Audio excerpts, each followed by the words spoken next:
No, no updates, except that there's been no change in the posture of the Russian forces. There have, and now they're, as you know, they're along the entire Belarus border. And I made it clear to early on to President Putin that if he were to move into Ukraine, that there'd be severe consequences, including significant economic sanctions, as well as I'd feel obliged to beef up our presence, NATO's presence on the Eastern Front, Poland, Romania, etc. And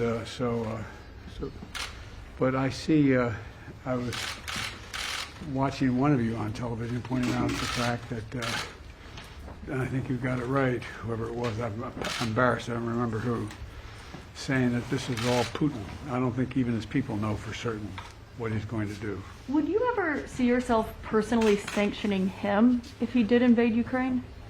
Yes, You would? I would see that. What would it take to trigger the deployment of the 8,500 troops that you've put on high alert? And what's your message to those forces that are on high alert? Those forces in high alert they're part of a NATO operation, not a sole U.S. operation, and I've made it clear to President Putin that we have a sacred obligation, Article 5 obligation to our NATO allies, and that if in fact he continued to build up and/or was to move, we would be reinforcing those troops.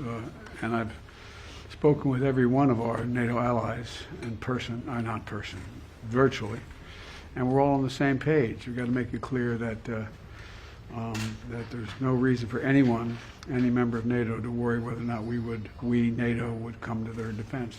May I ask you about when you'll make a decision about deploying those troops? What will lead to that? What would lead to that is what's going to happen, what Putin does or doesn't do. And I may be moving some of those troops in the nearer term, just because it takes time. And again, it's not provocative. It's just exactly what I said. We have no intention of putting American forces or NATO forces in Ukraine. But as I said, there are going to be serious economic consequences if he moves. Can you tell me